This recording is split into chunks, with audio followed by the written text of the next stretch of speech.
അരുൺ, പരിശോധനകൾ പൂർത്തിയാക്കി പോലീസ് അവിടെ നിന്ന് മടങ്ങിയോ? സ്റ്റേഡിയത്തിൽ കാണാൻ കഴിയുന്ന ആ കാഴ്ചകൾ, ചെരുപ്പും വസ്ത്രങ്ങളും കൊടിതോരണങ്ങളും അടക്കം ചിതറിക്കിടക്കുന്ന കാഴ്ച ഹൃദയഭേദകമാണല്ലോ. മോത്തി, അതായത് നമ്മൾ രാവിലെ തന്നെ പലരെയും അവിടെ വന്ന് മടങ്ങുന്ന ആളുകൾ കണ്ടു. അവരൊക്കെ അവരുടെ രോഷവും വേദനയും ഒക്കെയാണ്. ഇങ്ങനെയൊരു സംഭവം നടക്കാൻ പാടില്ലായിരുന്നു എന്ന് ഇന്നലെ തന്നെ പറഞ്ഞ ആളുകളുണ്ട്. ഇപ്പോൾ ഞാൻ നിൽക്കുന്നത് ധ്രുവ് വിക്രം എന്ന് പറഞ്ഞ മരിച്ച 1.5 വയസ്സുകാരൻ്റെ വീട്ടിലാണ്. അത്യധികം നെഞ്ചുപൊട്ടുന്ന കാഴ്ചകൾ തന്നെയാണ് ഇവിടെ ഉള്ളത്. അവിടെ ഇന്നലെ ഒപ്പം ഉണ്ടായിരുന്ന ആളുകൾ ഉൾപ്പെടെ അവരുടെ പ്രതികരണത്തിലേക്ക് പോവുകയാണ്. നമ്മൾ അവരോട് സംസാരിക്കാൻ പറ്റുമോ എന്ന് ചോദിച്ചു. അവർ സംസാരിക്കാൻ തയ്യാറാണെന്ന് പറഞ്ഞതുകൊണ്ട് മാത്രമാണ് നമ്മൾ അവരുടെ പ്രതികരണത്തിലേക്ക് പോകുന്നത്. അത്യധികം വേദനയുണ്ട്. അമ്മ, என் குடும்பத்துல 4 நடந்திருக்கு.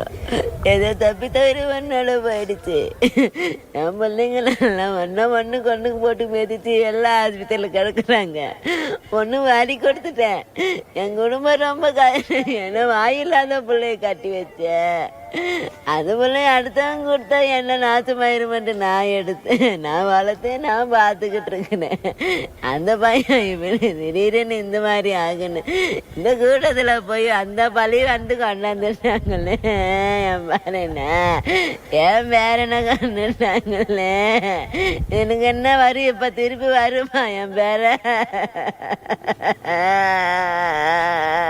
വളരെ വേദനയുള്ള പ്രതികരണം തന്നെയാണ്. 1.5 വയസ്സുകാരൻ ധ്രുവ് വിക്രമുമായി കുടുംബം ഇന്നലെ ഈ വിജയിയെ കാണാൻ വേണ്ടി 1.5 വയസ്സുകാരനൊത്ത് പോയതായിരുന്നു. അവിടെ വെച്ചാണ് ഈ 1.5 വയസ്സുകാരനെ നഷ്ടമാവുന്നത്, എൻ്റെ ജീവൻ നഷ്ടമാകുന്നത്. ആ ഒരു വേദന തന്നെയാണ് ഇവിടെ എല്ലാ പ്രദേശങ്ങളിലും. ഈ കരൂർ മേഖലയിലെ എല്ലാ പ്രദേശങ്ങളിലും തന്നെ ഈ ചുറ്റളവിലൊക്കെയുള്ള വീടുകളിലെ കാഴ്ച അത്യധികം വേദന. ഒരു നാട് ഒന്നാകെ മുങ്ങിപ്പൊട്ടുന്ന കാഴ്ച തന്നെയാണ് നമുക്ക് കാണാൻ സാധിക്കുന്നത്. അത്യധികം മരവിപ്പിക്കുന്ന, നമ്മുടെ മനസ്സിനെ തന്നെ മരവിപ്പിക്കുന്ന ഒരു കാഴ്ച. ആ വേദന തന്നെയാണ് അവർ പങ്കുവെക്കുന്നത്.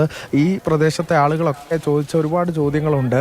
അവിടെ ഈ ആൾക്കൂട്ടത്തെ കണ്ട് അവിടെ നിന്ന് മടങ്ങിപ്പോയ ആളുകളുണ്ട്. അപ്പോൾ എങ്ങനെയാണ് ഇത്തരം ഒരു പരിപാടിക്ക് അനുമതി കൊടുക്കുന്നത്? അല്ലെങ്കിൽ ഇത്തരം 10,000 പേർക്കെങ്കിലും അനുമതി കൊടുക്കാൻ എങ്ങനെ സാധ്യമാകും എന്നൊക്കെ ആളുകൾ നേരത്തെ ചോദിക്കുന്നുണ്ട്. അതിനിടയിൽ കൂടിയാണ് ഈ വേദനയുള്ള കാഴ്ചകൾ കാണുന്നത്. ധ്രുവ് വിക്രമിൻ്റെ വീട്ടിൽ നിന്നുള്ള അത്യന്തികം വേദനയേറിയ കാഴ്ചകൾ കൂടിയാണ് നമ്മൾ കാണുന്നത്. മോത്തി, തീർച്ചയായിട്ടും വേദനാജനകമായ കാഴ്ചകൾ.